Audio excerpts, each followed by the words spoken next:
ladies and people who agree that Zelda Tears of the Kingdom is the best video game of all time. If you don't agree with that, get the fuck out. Andy here. I went from depressed and suicidal to living a life of sexual and financial abundance and joy. If I can do it, you sure as hell can too. Let's have a little conversation, ladies and gentlemen. I want to start doing a little bit more content about business, about starting a business, about lessons that I've learned along the way, how to be a good coach, how to work with your clients, and all that kind of stuff. And hopefully this is valuable to any of you that are starting a business or thinking about it, even if that's not a coaching business. So I'm going to sort of talk about lessons I've learned, but I'm going to try and extrapolate. And any of you who don't give a fuck about business and you're like, hey man, listen, I just want my thingy to go inside a woman's like thingy, or you're a woman and you're like, hey, I want a guy's like thingy to go in here, or you're two women and you go, I want to fucking like put our thingies together. You guys know what sex is.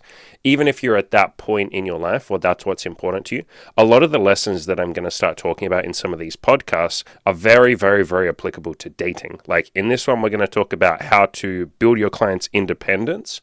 But if you think about it, that absolutely applies to relationships. I have done a ton of content about how to keep your independence in a relationship, how to build it, how to ensure that you're both sort of putting yourselves as your main priority and not getting swept up in like one-itis and soulmates and the one and all that kind of stuff. And you obviously don't want to be babysitting your partner and for them to be needy and constantly relying on you. Or if you're having a healthy relationship, you probably don't want that. And so this podcast absolutely applies to that. So even if you don't care about business, just sit back, relax, enjoy. So this whole podcast or this whole conversation started when I was having a conversation with a friend of mine who's starting a coaching business. And he asked for some advice on how often he should check up on his clients, as in, jump in there and send them a message and say, hey, like you haven't done anything for the last week, or I haven't heard from you for a week, what's going on? And he was worried that if he didn't constantly check up on them, they would think that he was a bad coach. And this is something that I myself used to worry about all the time. I would constantly check up on my coaching clients. Like there was a period of time at the start where I thought I just had to do more and more and more. And so if they didn't message me every like 2 or 3 days, I would hit them up and be like, yo, hey, what's going on? And I would like literally babysit them. These days, I don't. These days, if someone wants to go weeks without using the coaching program, I will send them I will make a post after it's been like 2 or 3 weeks and just have a casual message and be like, yo, hey, we haven't heard from you for 3 weeks. Like, we're here for you if you need us. But I'm not sort of sitting there stressing about it like I used to. Why? Because what I've learned through this process, and this didn't just come from me, it came from a guy that I really look up to and really admire, a guy called Dan Henry, who gives a lot of business and coaching advice. And what I learned in a seminar that I did with him is babysitting your clients just teaches them to need you. Like, it isn't good for their long-term progress. You think that it is, and it comes from this good place that you're trying to do the best for your clients. You're trying to be a good coach. You're trying to help them and all of that. And God, this applies to things like, parenting. This absolutely applies to things like relationships. But, you think that you're really helping the other person by babysitting them or constantly checking up on them. But what I've learned as I've gone through the last, it's been like 4 years at this point of coaching, is the more I babysit them, the more I'm just teaching them to rely on me. And it means that they can't spread their wings and sort of be more independent.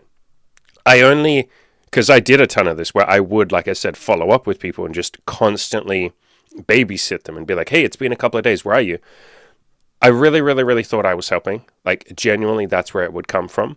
But I found that when I did that, as in when I babysitted them, they just weren't as well equipped after the coaching was done. And anytime they would hit a new problem, they would just feel like, shit, I don't know what to do. I need Andy. I have to go and ask him again. I can't think for myself, essentially, because I haven't practiced. I've just basically been babysat the entire time. I've never had to sit there and figure something out on my own. I've never had to go through like a rut, so to speak, where I don't do anything for a couple of weeks. I feel really guilty. I beat myself up, and then I deal with that and get back into self-improvement, because Andy's always been there for me in those moments. I've never hit, quote, rock bottom. I've never been in a rut and then figured out how to get myself out of the rut, because Andy was always there to just pick me up out of this rut. And so I found quite a lot of people would email me well after the coaching was done, like 3 months, 6 months later. And some of them would continually emailing me. So they might email me a couple of weeks after the coaching, and then another week after that, and then a week after that, and then a month after that, and then a month after that. And just basically saying, fuck, man, I'm going through a rut. Help me. Like, I know I'm not paying you anymore. And so I almost feel like they would feel guilty of like, I'm asking for free advice. I know that's not fair, but fuck, man, I'm in this rut. What can I do? And so I realized, it took me a couple of years to realize this, honestly. But I realized that that was my fault. It was that I hadn't prepared them for dealing with a rut. I hadn't taught them the skills of like how to get back on the self-improvement train when you have a couple of weeks where you're not improving yourself or not taking action. I didn't teach them how to get through those low moments or those, ruts, because every single time I'd just been there to babysit them. And so sometimes it sounds sort of like counterintuitive, but sometimes it's useful for your clients or just for people that you care about to go through like a rut, so to speak, and figure out how to get themselves through that. And that doesn't mean you completely abandon them or don't care about them. You make sure you tell them, hey, listen, I'm here for you. But what we're talking about here is not like babysitting them. So the way that looks is you say to the person, and again, this applies to relationships, this applies to friendships, it definitely applies to like coaching. You say to them, I'm here for you, but I'm not going to constantly harass you and keep checking up on you. If you need me, you know where to find me. You can tell me anything. I'm never going to judge you. You can tell me all the problems and suffering that you're going through, and I'll help you with that, but I'm not going to chase you. Like, I'm here for you. And so you sort of just tell them that message, and then they might go a couple of weeks where they don't contact you, and then after a couple of weeks, they go, fuck, like, I've done nothing for the last 2 weeks. I'm ready to get back into it. Thank you for being here for me. Like, can we do this now? Beautiful. But like I said, if you're constantly babysitting them and literally checking in on them like every couple of days, you're never sort of allowing them that freedom to have those ruts or those moments where they have to figure this shit out themselves. Another thing you're doing when you babysit someone too much, again, relationship or a friendship or coaching client, when you babysit them too much, you're essentially teaching them to just always ask you for the answer. And you see this so much in relationships where people will have like what's called an enmeshed relationship, where they're like really strongly enmeshed with each other, and they don't, like, neither of them have any independence.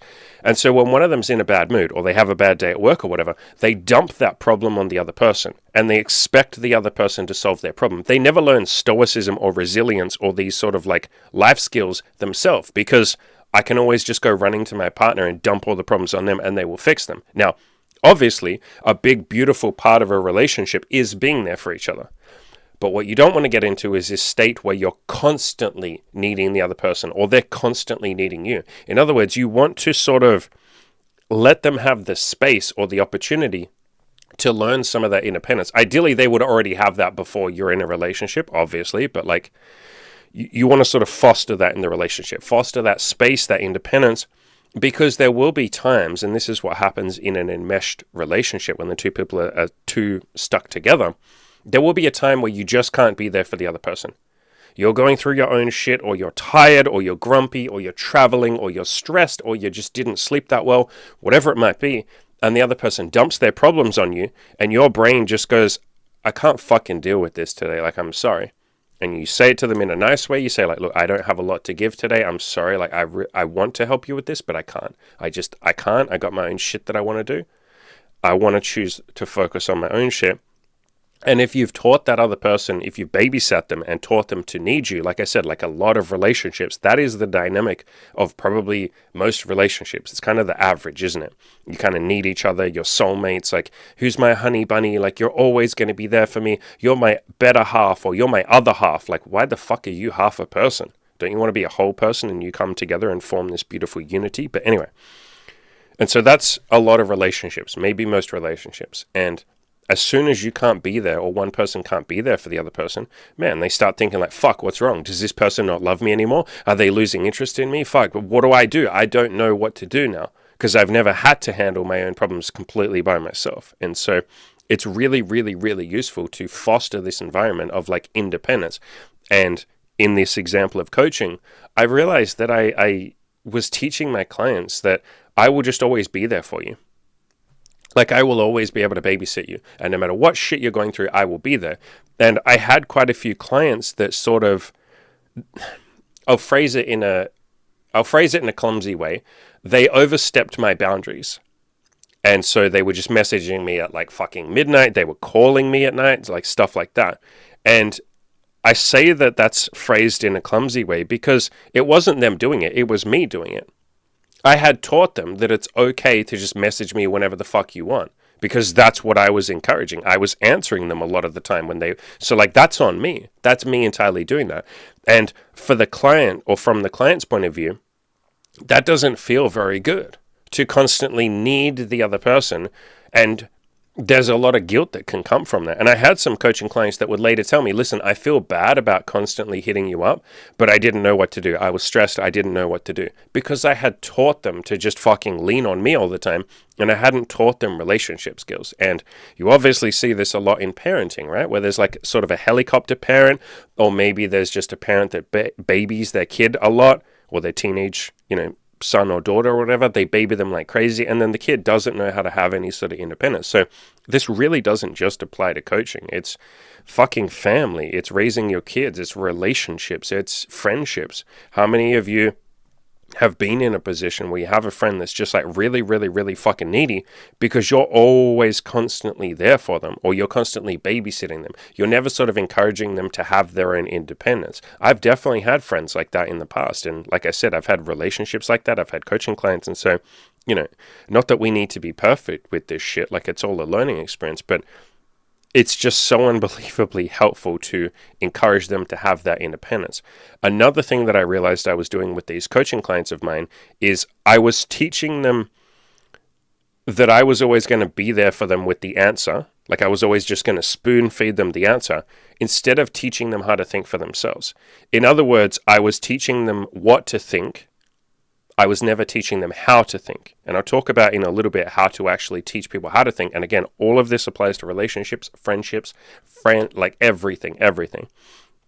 And another thing to think, and I said this to my friend who asked, this question in the first place, I said, look, man, at the end of the day, the way I think about it is I'm not these guys and women, I'm not these people's dad. Like babysitting them doesn't help them long term. It just hurts them.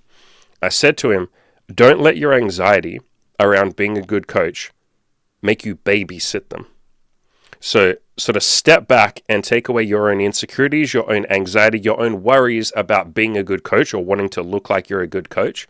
And any of you in a relationship, same shit. Like a lot of the time you go, but I don't want my partner to ever suffer, so I need to be there for them 24/7. A lot of parents have that same mindset, right? Like they're like, I love my child to pieces. I never, ever, ever want them to suffer.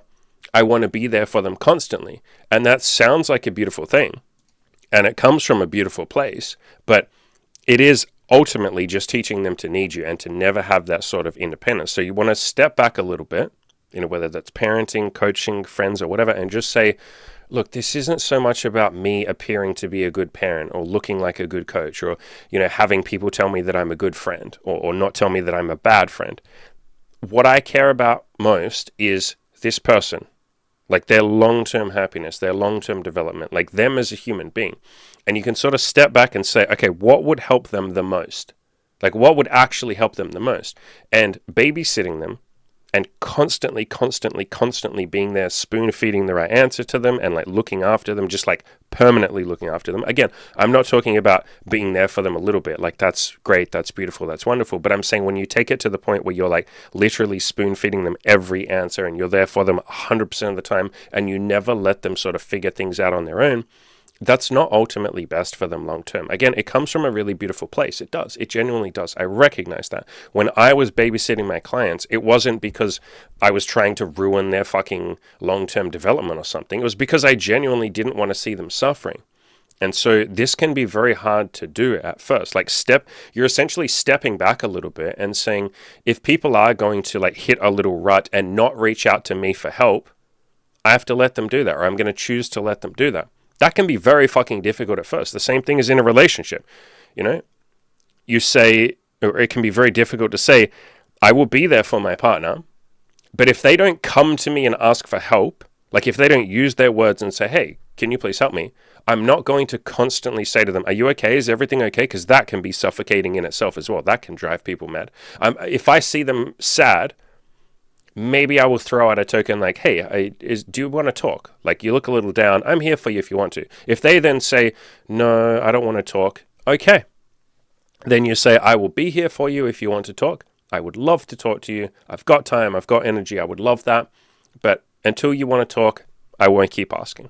And you sort of sit on the sidelines, essentially, and you wave at them. You say, hey, I'm over here. I'm sitting on the sidelines. You can come over here and talk to me at any point in time, but I'm not going to follow you around hounding you, saying, like babysitting you. Are you okay? What's wrong? What's wrong? Tell me what's wrong. What's going on? Like, I'm here for you. Come on, talk to me, which some people end up doing in a relationship, right? And definitely I was doing that as a coach. I was essentially saying to people, yo, you haven't posted in a few days. What's wrong? Is everything okay? Like, are you going all right? Talk to me, man. And like, that's suffocating. It's also, like I said, just not good for the coaching clients' development. And so again, it can be very hard to pull back, because I had a lot of voices, and my friend who asked this question had a lot of voices in our heads saying, I'm a bad person if I'm not constantly checking up on my clients. It means I'm neglecting them. It means I don't care. It means I'm not offering as much value as some other coach. You think, again, that you're helping when you babysit, but you're not. You're just worrying about, or you're putting your insecurities and your fears and your doubts and your anxieties around being a good coach. You're putting that first. You're putting that ahead. You're making that a higher priority than your client's actual long-term development. And so it comes from a good place, but it almost comes with this sense of like selfishness. And I don't mean that in a good way. A lot of the time I use the word selfish as a good thing. But this time I'm not saying that. I'm saying like selfish in the sense of the word of like, I'm putting my anxiety and my insecurity first, and the coaching client comes second. So it can be very difficult to take that step back and say, who gives a shit about being a good coach? And I did have to give myself permission with that. I had to take deep breaths. It's a process that has taken me probably a couple of years to just be okay. And I'm not even perfect at it right now. There are still moments I have to do this, being okay with being a shit coach, or like someone saying I'm a shit coach. And the only thing that matters, I've decided, or I've determined, the only thing that matters to me is being able to look in the mirror and say, I did a good job. I'm happy with the effort that I put in. I tried my best. Like, at the end of the day, it's my opinion about myself that matters, and my own sense of self-worth, more than, did this person think I was a good coach? Did this person wish I'd done something more? And I've had some clients over the years that have said like, man, and this happens a lot less now because I screen for more independent coaching clients. So this doesn't really happen anymore. But in the early days, I had a few clients where I would babysit them and constantly be there for them. And then at some moment, then I would sit down and have a conversation with them about it. I'd say like, look, man, I can't really babysit you anymore. Like, I don't think that's good for you. It's not good for my psyche. I think the best thing for you is if we give you a little bit of independence and space. And so we're going to sort of transition to me just not being as available. Like, I'm not going to constantly harass you if you don't post in the coaching group for like 2 days, right? If you go a couple of weeks without posting, sure, I'll make a post and I'll check on you and say like, hey bro, are you okay? It's been like a couple of weeks. We're here if you need us. But I'm not going to do that every couple of days.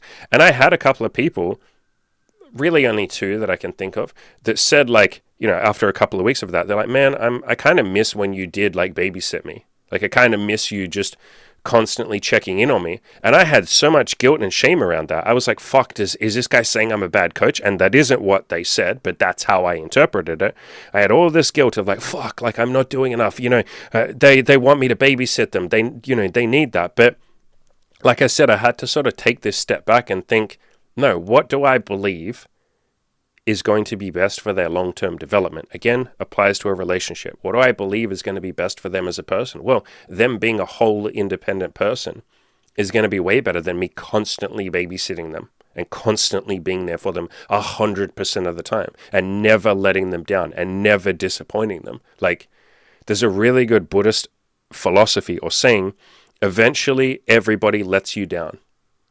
And that sounds like a nihilistic quote or a nihilistic thing to say, but there's beauty in that, because you can sort of, if you fully embrace that idea that eventually everybody will let you down, and it doesn't mean that everybody is disappointing or everybody's flawed or something. It just means that we as human beings have so many expectations on what other people are going to do, how they're going to behave, what they're going to say, and at some point every single person is going to do their own thing, and that might conflict with what you wished they would do, like the expectation that you had in your head.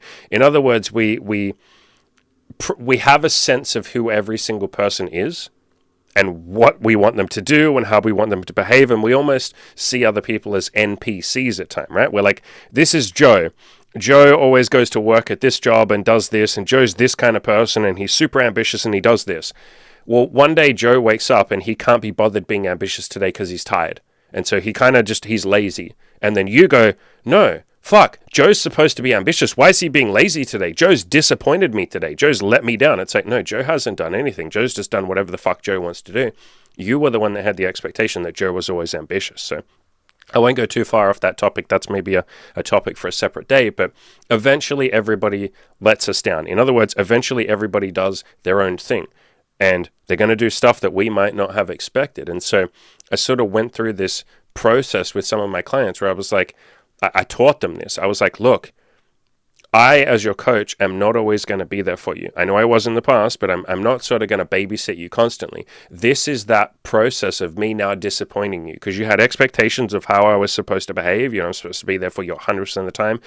And so I made it, or I turned it into this beautiful like teaching moment or this learning lesson of like, look, I've taught you to be very needy. And then you've had certain expectations that I will always be very needy. This is how we build your independence. I pull back a little bit, you figure out some of your own problems, and I will teach you how to solve problems and stuff so that you don't need me. And that's now a very big part of my coaching. The hugest part of my coaching, honestly, is teaching guys and girls that they have the tools within themselves to handle any problem that they might encounter. We have put so much fucking focus in the coaching program, especially with all of the videos and the ebooks and the courses we've done. Like we've got this like library of like content that people can watch and like always have access to, even after the coaching is done. And we're always adding videos to that constantly. And any of you who are my coaching clients will know exactly what I'm talking about here. Most of the videos are structured around like not needing myself or Cam, my assistant coach, like not needing us at all. And so they sort of teach you how to think on your own or think independently. They teach you how to spread your wings and fly. Some of them are literally cold, like what to do after the coaching is finished, like how to not need us. There's one on like how to build your own independence, like separate from the coaching program. And so we've fully embraced this idea of like not teaching clients to need us. And I've absolutely, obviously done the same thing in my relationship with Imogen. I have from day one taught her independence. I was her first relationship. The first person she's ever had feelings for. I think I was only the second or third, I think maybe the third person she ever slept with. And when we met, she was 18 and I was, like 30. So a lot of things there, a big concoction of feelings, right? Like think about that. The first person you've ever, done deep BDSM with, the first person you've ever been in a relationship with, the first person you've ever loved, the third person you have sex with, you only just started having sex a couple weeks prior, and he's 12 years older than you. That's a recipe for getting very, very, very attached and very enmeshed. And so I told her all of this from the moment we got serious, which was about like 9 months into seeing each other. We got really serious. We sat down and said, hey, I think I want to, build something beautiful with you. She said, yep, me too. Absolutely. Let's do this thing. We had a big conversation about it. And so since that moment, I've taught her and reminded her constantly, although I don't need to do it anymore, but for the first couple of years, I would constantly remind her and teach her, listen, like you want to focus on having your own independent life. Like you can't need me. And there was this period of time for the first like maybe 2 years where there were lots of times that she did need me. She felt like she needed me, right? And she hadn't fully built her own independence. She didn't have the tools in place to be independent. She didn't have like a strong support network. She didn't know how to handle like, not conflict in the relationship, but like insecurities in the relationship. She didn't know how to deal with feelings that she had. She was constantly worried, and she said as much many, many, many times. She was like, I feel like me, as in Imogen, I have all these fucking strong feelings and they're overwhelming and I don't know what to do with them. Like, I feel like I love you too much. I love you to the point that it scares me sometimes and I don't know how to handle it. And so we had to go through this process, which took several years. And so you don't have to be perfect with this, but of like her building her own independence. And what that looked like was things like, okay, we can't spend too much time together constantly. Like we can't just constantly be together. You have to have your own life going on. And she already did when we met, so it was more like a case of continuing that. But as we moved cities, because we moved quite a few times during all the lockdowns and all of that, fiasco. And so each new town or city that we would go to, she had to build a support network because like she didn't know anyone there. And so she's learned to put in these support structures in place, having a ton of friends, having counselors and psychologists you can talk to, or like coaches. She's got a spiritual coach, going to the gym, sports, like I think I already said friends, didn't I? I think that was the first one I said. Hobbies, like shit like that. Building a support network. And I've obviously done the same. Now, I've had years to be doing this, so I understand how to have support structures, and I have plenty of them. But she had to learn that process. And so, again, at the start, she felt very enmeshed with me, or she felt very needy and dependent on me for the first maybe a year and a half, or the first maybe 2 years. And so it was this process of learning how to be more independent because, yeah, I could even feel it at times early in the relationship where I kind of got a kick out of her needing me. I think a lot of people would know exactly what I'm referring to there. I think a lot of people would go like, fuck, yeah, I've felt that. When you have someone who's like head over heels in love with you and they say, man, I really, really, really like love you. And it's that really like strong, youthful, passionate, like enmeshing almost. There's an ego stroking in that. There's validation in that. It's like, wow, this person loves me. I've even had some people over the years that have messaged me and said, how can I make a girl fall in love with me? I want her to fall in love with me. Like, because they're chasing that validation of like, I need this person to need me. But ultimately, that's not good for someone's long-term development or self-esteem or independence. It does not make a long relationship. As in, if someone is ultimately deeply dependent on you and needy, I will bet $10,000, you can all take me up on this bet, any of you that are in a relationship, that is not a relationship that lasts like 20 years. And obviously you can't predict the future and I can't predict the future, but if I'm going to embark on a relationship with someone and I'm going to build something and go all in and commit and really care about the other person and like sort of build my life adjacent to them, like build my life with them, I want it to have the best chance possible. There's no guarantees, obviously, but I want it to have the best chance possible. And I've just seen time and time again that independence and mutual respect, as in respecting each other, are the two cornerstones of a strong relationship. And it's very hard to respect a person that's needy. And I found the same shit with my coaching clients, right? When I was babysitting them in the first couple of years, I really didn't respect them. It's really hard to respect someone that doesn't have their own independence, that constantly comes to you for the answers all of the time, that never goes away and figures out the answers themselves, that never goes through a tough time and just solves it on their own, that never builds their own resilience, that never builds their own perseverance, that never builds stoicism. It's really hard to respect them. And as their coach, I then found it hard by extension to respect myself because I was like, fuck, I'm just churning out. And it wasn't everyone, but I had churned out a few coaching clients that at the end of the coaching still needed me. And I was like, fuck, isn't that kind of the opposite of what I'm trying to do here? Like, I don't want people to get attached to me. From a financial standpoint, that sounds beautiful, doesn't it? Like, wow, imagine having coaching clients that keep coming back for more rounds of coaching or buy more of your program. Like, that sounds sexy on a surface level, but that wasn't the type of coaching that I wanted to do. That wasn't the impact and the mark that I wanted to leave on the world. And my mission has always been to, as best I can, make it so that nobody needs me after the coaching. Like, my mission and what's in my head is I want to make these people not need me anymore. And if someone came back for a second round of coaching, like, fine, but I don't want someone that comes back for 3, 4, 5, 6, 7, like 8 rounds of coaching. In my brain, it's just like, well, I failed. Like, how could I not help this person in the first like 2 rounds of coaching? Well, I couldn't teach them the philosophies of how to do this themselves. Like, I've obviously missed something here.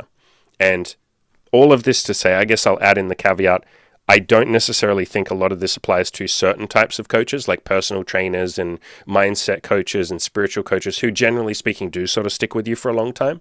That's more for accountability and stuff like that. But I'm talking about the kind of coaching that I do, where it's like you come in for 12 weeks, we mentor you like crazy, teach you how to think, teach you philosophies, blah, blah, blah, and then you go off and you're fine by yourself. So separate type of coaching there. But, as I said to him, as I said to my friend who started this conversation, your ego wants you to be a good coach. Take that out of the equation and focus on them, not yourself. You don't matter, they do. Some other things that you can focus on, and I'll just blast through these. You can focus on giving value to your clients. Think about the same thing in a relationship. Focus on giving value to your partner. You can focus on loving them. especially in a coaching relationship. That absolutely applies. Like, what would be the most loving thing that I could do for them? Okay, that's not babysitting them. That's teaching them independence. That's teaching them to be free thinkers. That's teaching them to, when they hit a problem, figure out the solution on their own. That's why one of my philosophies that you guys will always hear me saying is every problem has a solution. I drill that into people's head. Rather than, like let's say they hit a problem. The old version of me, the old coach, as soon as they would hit a problem, I'd be like, here is the solution. And then what happens when they hit a different problem? They go, oh, Andy, like, how do I solve this problem? And I go, here is the solution. And then every new problem that they would hit, they'd have to come running back to me. And that's why I said some of them would email me after the coaching for months saying, I got this new problem. What do I do? And I'd be like, oh, fuck, okay. Do this. And I got frustrated with myself because I was giving away all this fucking free information when I'm trying to, build up my coaching and stuff like that. And I'm just dishing out free information. And I'm happy to do that from time to time. I obviously do that. This is free. Obviously do that in my emails and bit like that. But it would get to the point where someone would email me like 20 times over the next 6 months. And me, in my naivety, would just keep answering the question and keep fostering that needy relationship, right? Like that was 100% me. It's got nothing to do with the client. That's 100% me. And so I wasn't doing the thing that would actually be loving for them, which is teaching them that independence. Other things that you can focus on is you focus on getting them their goals and in a long-term scale. And as soon as I started thinking more long-term, which is something I've done over probably the last 2 years, but I wasn't doing it in the first 2 years of coaching. I was thinking more short-term. But as soon as I started thinking long-term, like what would be good for this person long-term? A really good question that I ask all of my coaching clients to get those answers is when you're on your deathbed, what kind of person do you want to be? What kind of life do you want to have lived? Like, who do you want to be on your deathbed or the moment before you get on your deathbed? And whatever principles they say or whatever goals they say or whatever actions they say that they want to have taken in their life, that's what I focus on. And every single time I get people to think long term, the things that they say is I want to be resilient. I want to handle my own problems. I want to know how to find those solutions instead of you just giving me the fucking solutions. I want you to teach me how to think for myself. Like I want to be the independent, stoic person who can go and find out those answers. And so as soon as I started thinking more long term, absolutely I dropped the babysitting shit because I was like, oh, this isn't helping them with their goals. Like I can't be there for them by their side their entire life.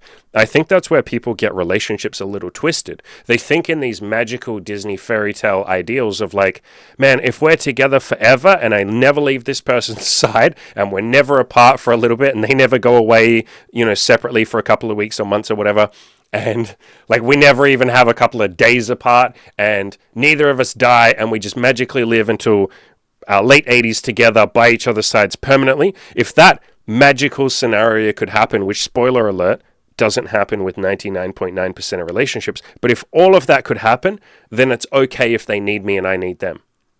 But again, that isn't generally speaking the real world. Like people get sick, people get cancer, people get tired, people move away from each other for a little bit, people go on vacation, one person might die, you may go on holidays, you may go through a period of stress where you just can't be there for the other person or you don't want to be there for the other person because you're focusing on your own shit. What happens if you get cancer and then you can't just dote on your partner constantly because you're going through 6 months of cancer treatment? Like I've had several people in my family go through cancer treatment and they're basically just lying in bed for 6 months straight through the chemo and the radiotherapy. Is that the right word? Whatever. I think that's the word. And the chemotherapy and all of that kind of shit. They don't have the fucking energy to be a great partner to their partner.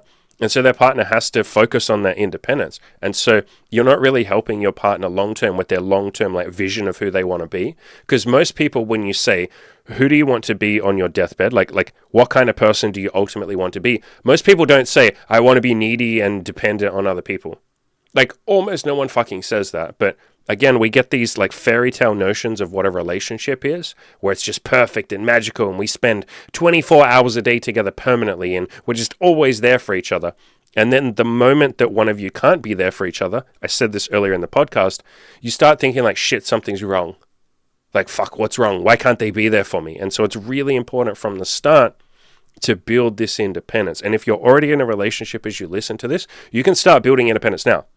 I would sit down with your partner and I would have this conversation. You can show them this video if you want. I've got plenty more videos on my channel on how to build independence in a relationship. But start building that independence and have a conversation and say, hey, I think we both want to start, like, it's not that you're even moving apart from each other. It's more like, I would phrase it like this. I want to build my independence and I want you to build yours. So then when we do come together, we're even stronger. We're like two whole people rather than two half of people who have to come together to make a whole. Two wholes are better than one fucking whole. Someone's going to take that out of context because it sounds extra dirty, but yeah. Some more stuff to focus on, or some more ways of thinking, is I said this before, have the mindset of like, my mission with my clients or my mission with my partner in a relationship is to make them not need me. Like, that is just absolutely in my fucking head. I'm constantly thinking that. The same thing with Imogen, like my girlfriend. I am thinking like, how do I make sure she doesn't need me? How do I make sure she's here because she wants me, but not because she needs me? Like, neediness is the killer of a relationship. It's the killer of your self-esteem. And if you are listening to this and you feel like your partner is in this situation where they're needy, or maybe you spot some of this neediness yourself, and some of you, basically everyone listening, has neediness, right? Maybe you have neediness with your job. Like, you go to work and you're constantly worried about making a mistake because you're like, I can't afford to get fired. I need this job. Or maybe you're like, man, I need my family members. Like, how many of you have a parent that's maybe getting a bit older? I've worked with quite a few people who have said this to me.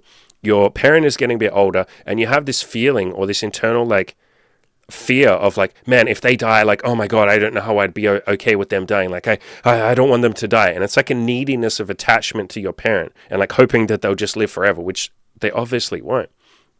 And so if you spot this neediness in yourself or someone else, I would read or give them the book, I Need Your Love, Is That True? It's a book by Byron Katie, absolutely brilliant book on like pulling away from those enmeshed relationships and basically getting your own independence, getting their independence or helping them get theirs, and basically showing yourself or showing them as well that you don't need this person. You want them, you love them, or you like them, you're glad that they're there, but if they're not there, hey, you'll grieve for a bit, but then you'll be okay. So it's about showing yourself that like, I don't need them, they don't need me. And then all you're left with is the question of like, well, do I want them? And then you get to give a fucking honest answer, because neediness sort of hides the honest answer.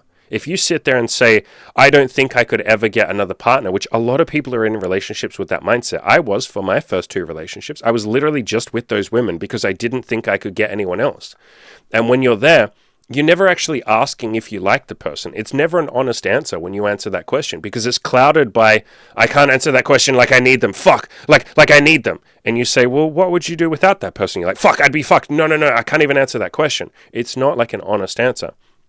But if you can detach a little bit and take some of that neediness away, or take ideally all of the neediness away, you then are left with an honest answer. You just have the simple question, do I like this person? Do I love them? Do I want them here? Are they adding more to my life than they're taking away? Like, are they overall a net positive? You can just calmly breathe and go, yeah, I think they are.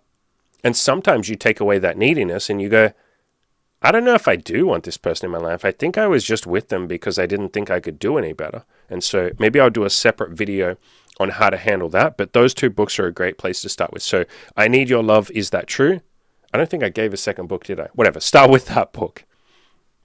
Other things to teach your clients or relationships, I said this before, but don't teach them what to think, teach them how to think. In other words, teach them the philosophies that have helped you and that you believe will help them, rather than just constantly giving them the answer all the time. So you're teaching them philosophies, some of the ones that I teach are like, give yourself permission to suck. Every problem has a solution. Just take little baby steps every single day and don't ever quit. Like these how to think kind of philosophies that can sort of take you through life. Here's another one. Leave the world better than you found it. Try and be as kind to other people as you possibly can. Like these kind of philosophies, if you drill them into your head and really internalize them, they're kind of like a universal answer. They're like a universal key that opens so many different locks, right? And so you hit a problem in life and then you fall back on your philosophy and you go, oh yeah, give myself permission to suck. Is that going to answer this question right now? Yeah, it will. Okay, I can just take a deep breath and suck at this. That's fine. Another philosophy might be something like, everything always works out okay in the end. And so any problem you hit, you take a deep breath and you go, this will probably work out in the end. Okay, I think I'll be okay. And so these philosophies, like I said, are a universal, not truth, but like a universal key, a universal answer to many, many different problems. And if you just have like 5 decent philosophies to go through life, and there are so many different ones to choose from. Obviously, I give you guys a bunch, but there are plenty of other people out there who have different philosophies, and you can kind of make up your own. You'll discover your own. But if you just have a few philosophies to fall back on, you're not then constantly needing other people to give you the answer all the time, because that philosophy, like I said, just covers a lot of different scenarios. So I think I'll wrap up there. I think that's all I wanted to say. If this was helpful, if this concept of how to help other people, how to help your clients, how to help partners and all of that, if that was helpful, leave a comment and let me know which business or content creation or coaching topics you would like me to cover next. I will, generally speaking, always try and tie them in with self-improvement.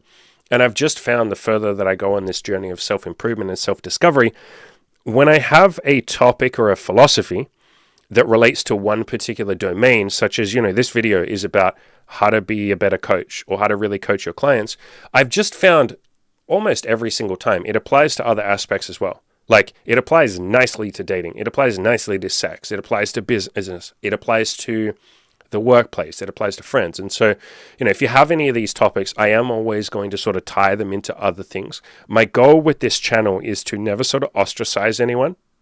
And so what I mean by that is, no matter what your goals are, I want to be able to speak to you. I am obviously going to do niche content, like some podcasts about like how to have wild sex. A lot of you will be like, I don't care. Like, I literally don't care. Or how to make a ton of money. Some of you will be like, bro, I don't care right now. That's not my goal.